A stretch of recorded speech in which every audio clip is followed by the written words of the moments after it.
রৌদ্র ঝলমলে একটা সুন্দর দিন, পরিষ্কার আকাশ, সাথে মৃদুমন্দ বাতাস। আজ ভীষণ গুরুত্বপূর্ণ একটা দিন।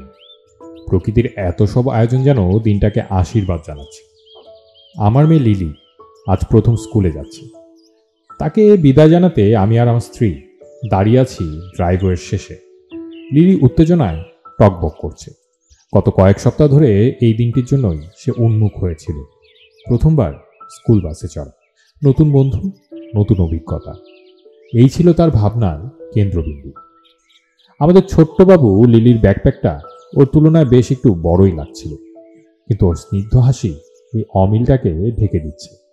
সেই হাসি বিশুদ্ধ আনন্দে ভরা, আমাকে একদম শান্তি এনে দেবে।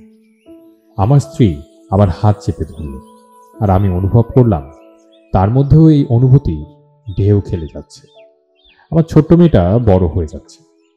আমরা ওখানে দাঁড়িয়ে আছি, হঠাৎ একটা বিকট জান্তব শব্দ তুলে স্কুল বাসটির আগমন হলো। লিলির চোখ বড় হয়ে গেল উত্তেজনা। এটা সেই বাস, হলুদ বাস, পাশে বড় করে কালো নম্বর লেখা। বাসটা ধীরে ধীরে আমাদের বাড়ির সামনে এসে থামল। লিলি যেন আর দাঁড়াতে পারছে না উত্তেজনায়। সে ঘুরে দাঁড়ালো, আমার দিকে হাত নাড়ল।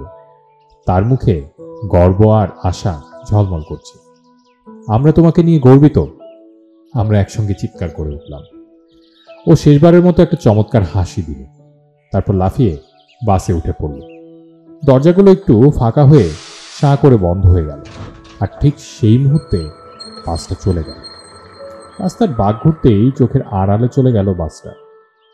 আমরা কিছুক্ষণ দাঁড়িয়ে রইলাম, মুখে হাসি, বুক আনন্দে ভরা। এই মুহূর্তগুলোই তো আমরা সারা জীবন মনে রাখব। বাসটা দৃষ্টির বাইরে চলে যাওয়ার পর আমার বুকে একটা অস্বস্তি তৈরি হলো। কেন হলো জানি না।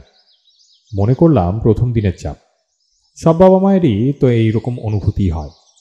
আমরা ঘরে ফিরে যাওয়ার জন্য ঘুরতেই আবার একটা শব্দ পেলাম, আরও একটা বাসের শব্দ। আমি ফিরে তাকালাম, আর দেখি আরেকটা বাস আসছে। একই রকম হলুদ, পাশে বড় কালো নম্বর, কিন্তু এবার নম্বরটা পরিচিত লাগলো।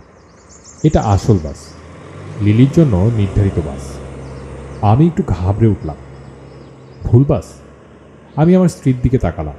তার মুখের রং সাদা হয়ে গেছে, ঠিক আমার মতোই আতঙ্কিত। আমরা দুজনেই হতবাক হয়ে দাঁড়িয়ে রইলাম। সত্যিকারের স্কুল বাসটা আমাদের ড্রাইভওয়ের সামনে এসে থামল। চালক দরজা খুলে দিল, কিন্তু অবাক হয়ে তাকিয়ে রইল, যেন কারো জন্য অপেক্ষা করছে সে। কিন্তু লিলি তো ওখানে নেই। সে ইতিমধ্যেই চলে গেছে অন্য বাসে, ভুল বাসে। কোথায় যাচ্ছে সেটা জানি না। আমার স্ত্রী চিৎকার করে উঠল, তার কণ্ঠস্বর আতঙ্কে কাঁপছে। সে বাসের দিকে দৌড় দিল, কিন্তু চালক বিভ্রান্ত মুখে তাকিয়ে রইল। এই বাসে তো কেউ ওঠেনি, চালক বলল আশেপাশে তাকিয়ে। সব ঠিক আছে তো? না, মানে আমার মেয়ে সে অন্য বাসে উঠেছে।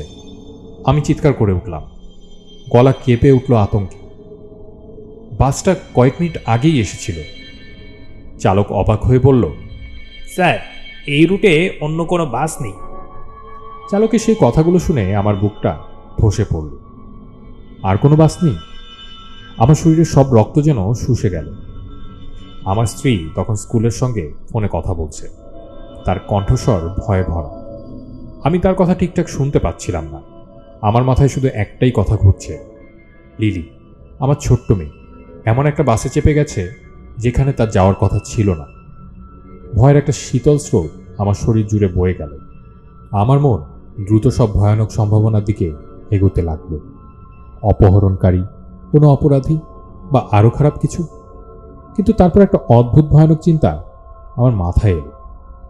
এটা কি কারো কাজ নাকি কিছু? আমি বাসটার কথা ভুলতে পারছিলাম না। এটা এখন আমার কাছে অস্বাভাবিক লাগছে, যেন কিছু একটা ঠিক ছিল না। খুব শান্ত, খুব ধীরে চলছিল, আর চালককে কেন আমি ভালো করে দেখিনি। আমি শুধু লিলির আনন্দের দিকে মনোযোগ দিয়েছিলাম, তাই চালকের দিকে খেয়ালই করি। আমি দৌড়ে ঘরের ভেতর গেলাম, কোনো সূত্র খুঁজতে যেখানে লিলি যেতে পারে। আমার স্ত্রীও ফোনে পুলিশকে ডাকার চেষ্টা করছিল। তার গলা কাঁপছিল, প্রতিটি মিনিট যেন ঘন্টার মতো মনে হচ্ছিল। আমি বাস কোম্পানির তথ্য খুঁজতে লাগলাম, কোনো মানচিত্র, কোনো কিছু খোঁজে যা আমাদের সাহায্য করতে পারে। ঠিক তখনই ফোনটা বেজে উঠল। আমি দ্রুত ফোনটা তুললাম, আশা করছিলাম কেউ লিলির খবর দেবে। ফোনের ওপাশে ছিল মৃদু একটা গলা। তোমার মেয়েকে পেয়েছি আমরা। আমার শরীর হিম হয়ে গেল। কে কে বলছেন? আমি কাঁপা গলায় জিজ্ঞেস করলাম। ওপাশে কয়েক সেকেন্ডের নীরবতা, তারপর গলাটা আবার ভেসে এলো। সে তার গন্তব্যের দিকে যাচ্ছে, যেখানে তার থাকা উচিত। কি বলছেন? আমি চিৎকার করে বললাম।